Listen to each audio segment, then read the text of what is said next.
Okay, this is now our quarter 3, week 7. Our topic is all about circle and terms related to circle. At the end of the video, you should be able to define, identify, and name the terms related to the circle. Radius, diameter, center, arc, chord, central angle, and inscribed angle. Illustrates a circle and the terms related to it. Please like, share, and subscribe to Ma'am Des Math Tutorials. Hit the notification bell button to alert you of the latest video lessons. For all questions, comments, and suggestions, please put them down in the comment section below. Let's start from our review. Direction. Complete the table by finding the unknown regular polygon, measure of each interior angle, and the sum of the interior angles. The first polygon. So look for the first polygon. The measure of this polygon interior angle is 60 degrees. Again, what is the polygon whose sum of the interior angles is 180 and each interior angle is 60 degrees? Okay, triangle. Next, the second one is quadrilateral. The sum of the measure of the interior angles of quadrilateral is 360 degrees. Find the measure of each interior angle. Correct, 90 degrees. Next, for the third one, hexagon. The measure of each angle of a hexagon is 120 degrees. What is the sum of the interior angles? 720 degrees. Next, number 4, octagon. The measure of each interior angle is 135. And what is the sum of the interior angles of the octagon? Correct, 1080 degrees. Number 5, dodecagon. What is the measure of each interior angle of a dodecagon if the sum of its interior angle is 1,800? The correct answer is 150 degrees. Next, modify true or false. It is false. Change the underlined word numbers to make the statement true. Number 1, the sum of the exterior angles of any convex polygon is 360 degrees. What's the answer? True. Number 2, the measure of each exterior angle of a regular pentagon is 180 degrees. Is it true or false? Okay, it's false. The answer is 72 degrees. Number 3, if the measure of each interior angle of a regular polygon is 60 degrees, then the measure of each exterior angle is 120 degrees. Is it true or false?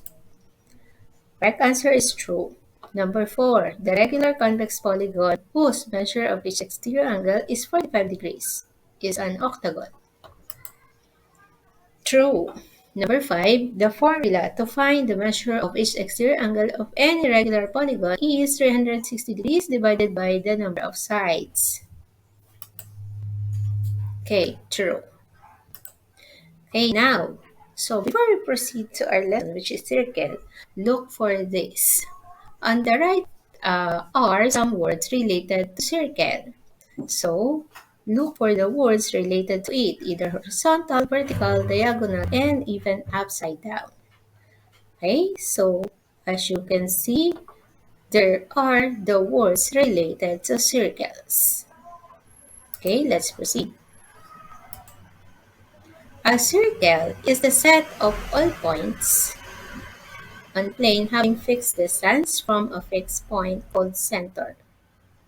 Terms related. Okay, let us have the circle.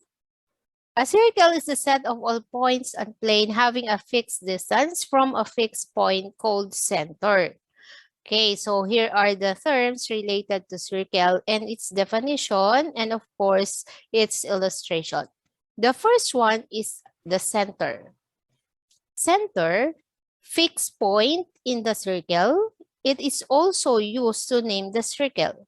The name of the circle is circle A, or this is the symbol. Next, radius. The plural is radii. It is line segment from the center to any point on the circle. It is half of the diameter. So look at the illustration. From the center, we have the line segment, okay? And the radius is line segment AB. Next, diameter. Line segment that passes through the center and whose endpoints lie on the circle. It is the longest chord twice the radius. Again, 2 radii means 1 diameter. Our diameter here is line segment CD. The next one is the chord. It is line segment joining 2 points on the circle. Look at the illustration.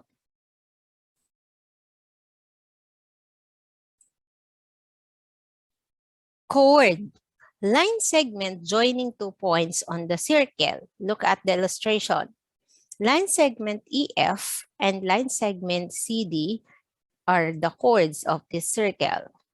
Again, we can say that diameter is also a chord. Next, arc is a portion of a circle. Arc could be a, letter A, semicircle, an arc that is half a circle. Look at the illustration. Semicircle, we have arc GH and arc GBH. You can also interchange the letter. We can say that arc HG or we can have HBG. Another one, minor arc. An arc shorter than a semicircle. Minor arc, we have BG and then BH. Next one, major arc. An arc longer than a semicircle. Look at the illustration. Arc BHG. Or we can have arc GHB. Next one is the central angle. An angle whose sides are 2 radii of the circle and whose vertex is the center of the circle. Look at the illustration. Angle BAG. Again, the vertex is located at the center of the circle. For the described angle whose vertex is on the circle and whose sides contain chords of the circle. Again, the vertex is on the circle. Okay, look at this illustration. Angle HJI is our inscribed angle for this circle. The next one is the tangent. A line that touches the circles at exactly one point called the point of tangency. Point S is the point of tangency. Look at the illustration. Okay, as you can see, we have line X here that passes through point S. Again, this point S is our point of tangency. Next, secant. A line that intersects the circle at 2 points. Line that contains a chord. Look at the illustration. Okay, for this circle, we have line Y passes through the points. The points are point M and point N. So, again, our secant is line Y or line MN. Let us pause your video and try to answer this activity. Number 1.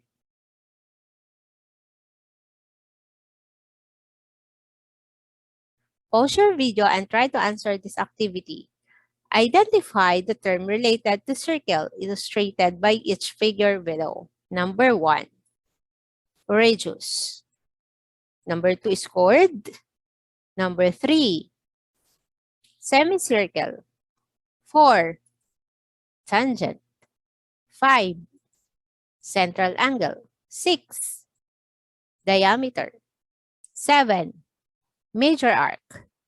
8, secant. 9, minor arc. And number 10, inscribed angle. For the next illustrative example, using the circle at the right, identify the parts of the circle.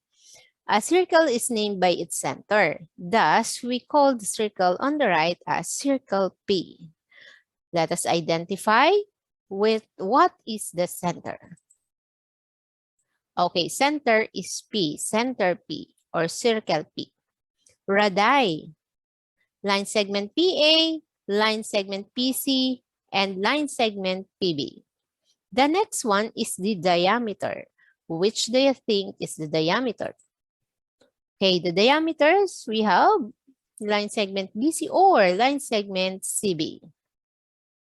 Chord. The chords are line segment DE and line segment BC.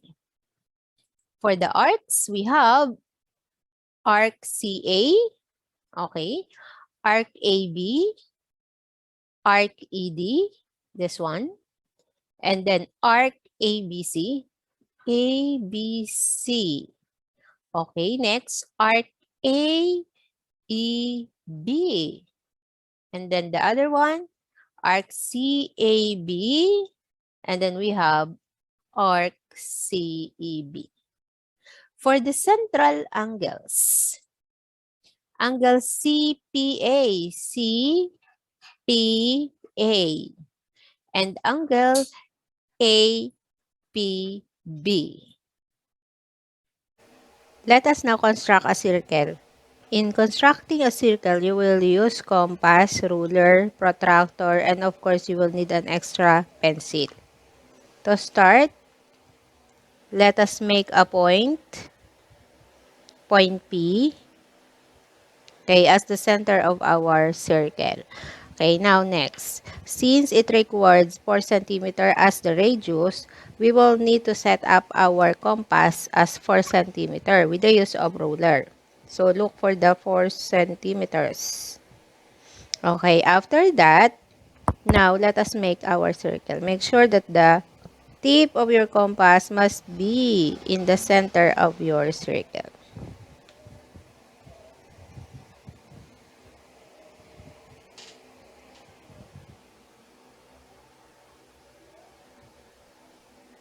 Okay, so do not move your compass or the setup of your compass. Okay, now, so as you can see, we have now our circle. Next thing, let us have our radius. It said 4 centimeters. And this one is P and label this as Q. Again, the measure of this radius is 4 centimeters. Next, we have the diameter. Diameter is 8 centimeter. Since we already have 4 centimeters and it is said line segment RQ, so we will need the other point which is R. So again, with the use of ruler, okay, draw your diameter. So again, we know that the diameter is a line segment that passes through our center. So again, make sure that the length is 8 centimeters since it is the required measurement. Okay, and label it as R. So we have now our diameter as RQ.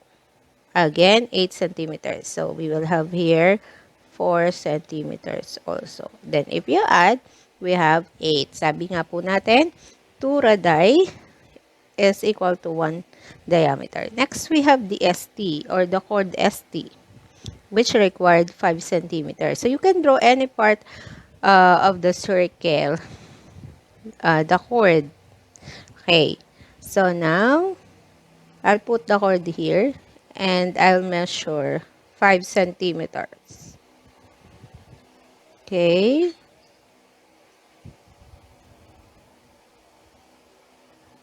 Okay, now.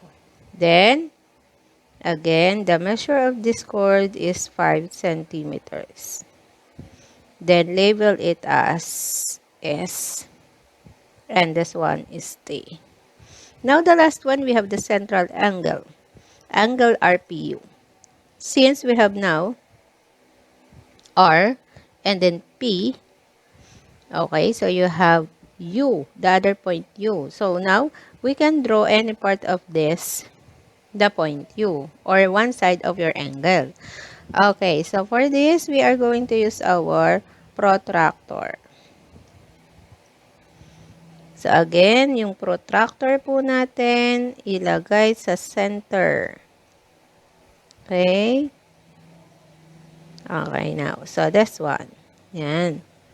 So one side of the angle must be pointing out the zero in your protractor. So hanapin po natin si 70. Okay. 0, 10, 20, 30, 40, 50, 60, and 70. Okay, now, so let us make the other side of your angle. Okay, ayan. Let's find out if this is 70 degrees.